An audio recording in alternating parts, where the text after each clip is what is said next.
Dimanche 28 juin, le second tour des élections municipales s'est tenu plusieurs mois après le premier tour, perturbé par la crise sanitaire du coronavirus. Ces élections ont été pleines de surprises, ce qui les rend très intéressantes à analyser. Mais comment fonctionne l'élection municipale? Que faut-il retenir de celle de 2020? Et dans quelle mesure elle pourrait influencer la suite de la vie politique française? Élément de réponse dans Il était une fois, les municipales 2020. Les premières élections municipales en France se déroulent en 1790. Elles font suite à un décret signé en 1789 après la Révolution française. Celui-ci remplace les intendants de l'ancien régime par des maires représentants de la République à l'échelle locale. Supprimées par l'Empire au début du XIXe siècle, elles réapparaissent finalement en 1848 lors de l'avènement de la Seconde République. Aujourd'hui, et après de nombreuses réformes, les élections municipales ont un fonctionnement bien particulier qui les différencie des autres scrutins. Tout d'abord, les citoyens français n'élisent pas leur maire, mais un conseil municipal. Ce dernier se réunit ensuite pour élire le maire, qui est la plupart du temps la tête de liste durant l'élection. L'élection municipale est en 2 tours, sauf si une liste obtient la majorité absolue, c'est-à-dire plus de 50% des suffrages exprimés dès le premier tour. Pour le deuxième tour sont qualifiées les listes qui obtiennent plus de 10% des voix. Ainsi, celui-ci peut se jouer dans une triangulaire, une quadrangulaire, quincangulaire, ou même une septangulaire. Il est plus facile de se qualifier pour le second tour dans les municipales que pour l'élection présidentielle par exemple, où il faut être dans les 2 premiers. Entre les 2 tours, dans les communes de plus de 1000 habitants, des fusions entre les listes peuvent avoir lieu. Une liste peut fusionner avec une autre si et seulement si son score est supérieur à 5% des suffrages. Cela permet d'avoir de potentiels élus au conseil municipal malgré une défaite. A noter que ce stade des 5% permet également aux listes de rembourser leurs frais électoraux. De plus, le mode de scrutin diffère selon la taille des communes. Dans les villes de moins de 1000 habitants, il s'agit d'un scrutin majoritaire plurinominal avec panachage. C'est-à-dire qu'il y a plusieurs personnes qui sont élues à la majorité des suffrages, et le panachage signifie qu'il est possible de voter pour des candidats venant de listes différentes et ou de rayer certains noms d'une liste. On vote donc pour des noms et pas pour une liste entière.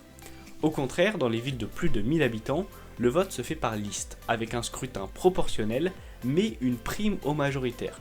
C'est-à-dire que l'on vote pour une liste de personnes qui représentent un programme, la liste qui obtient la majorité des suffrages obtient la moitié du conseil municipal, c'est la prime au majoritaire. L'autre moitié est partagée à la proportionnelle entre les listes ayant obtenu au moins 5% des suffrages. Pour expliquer ce fonctionnement, prenons un exemple concret avec le résultat des élections municipales 2020 à Lille. Dans la ville des Hauts-de-France, l'élection a été extrêmement serrée. La maire sortante Martine Aubry du Parti Socialiste a finalement été réélue au second tour avec 40% des voix. Ayant obtenu la majorité, elle obtient donc déjà la moitié des sièges du conseil municipal, à savoir 31 sièges. Cependant, elle obtient également 40% de l'autre moitié du conseil, qui est partagée de manière proportionnelle. Ainsi, elle obtient 12 sièges supplémentaires, ce qui amène sa liste à occuper 43 sièges sur 61. Vous le voyez sur ce tableau, elle devance largement ses concurrents Stéphane Bally d'Europe Écologie Les Verts et Violette Spilbout de La République En Marche au conseil municipal.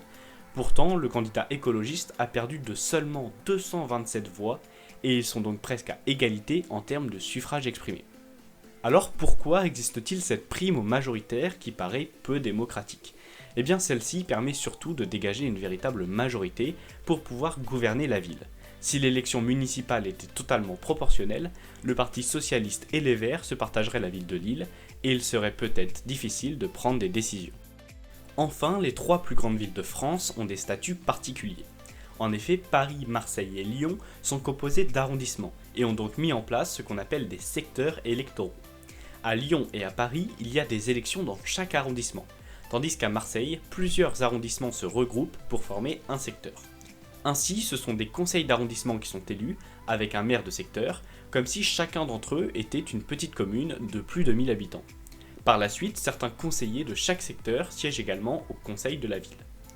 Mais ce système peut parfois poser des problèmes. Lors des élections 2020, les villes de Lyon et Paris ont dégagé des majorités assez grandes pour une liste dans les différents secteurs et vont donc pouvoir élire facilement le maire.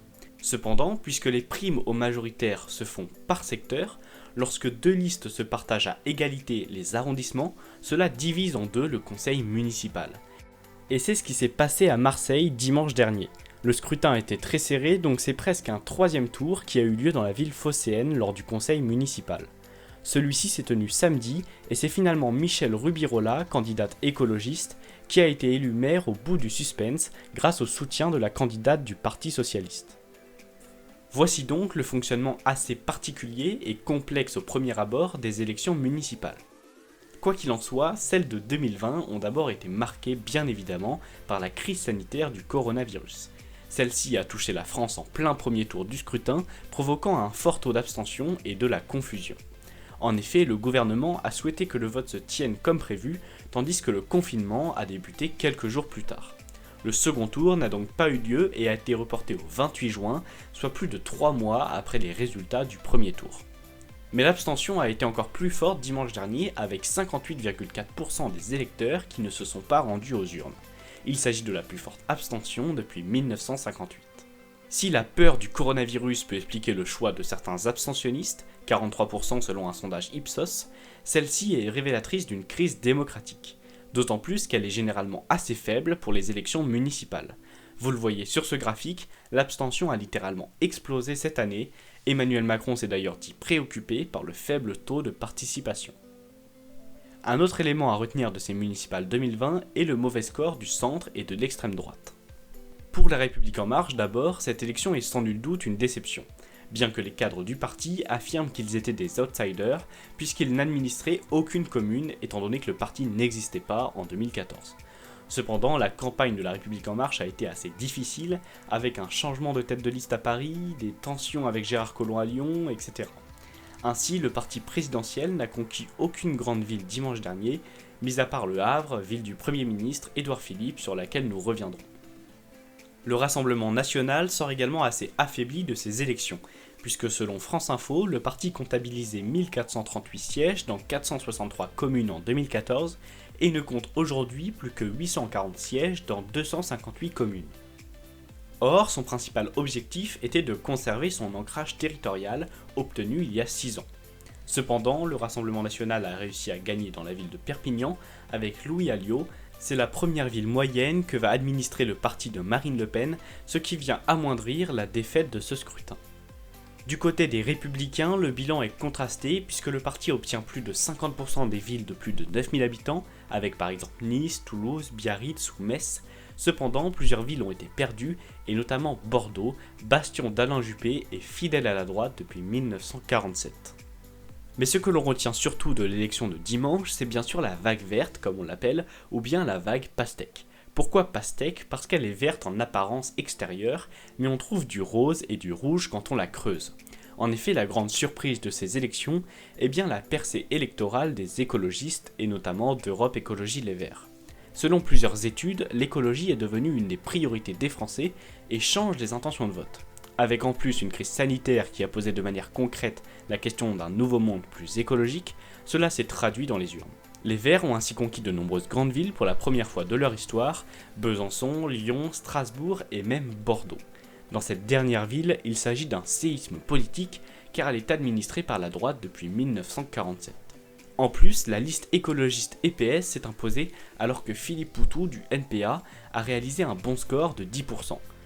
La gauche est donc devenue largement majoritaire à Bordeaux. À Lille, comme nous l'avons vu, le candidat Europe Écologie Les Verts Stéphane Bally a failli faire tomber Martine Aubry, pourtant bien installé dans son siège de maire depuis 2001.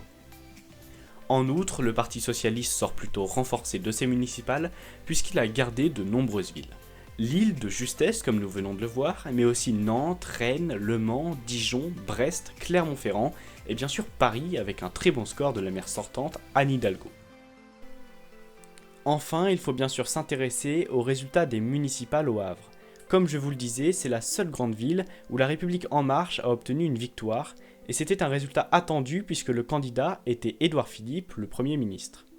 Or, comme je vous l'ai expliqué dans cette vidéo, que vous pouvez regarder en cliquant sur la fiche en haut à droite, ce dernier ne pouvait pas cumuler ces deux fonctions. Ainsi, après sa large victoire avec 58,83% des suffrages, il devait choisir entre rester à la tête du gouvernement ou se consacrer à sa ville.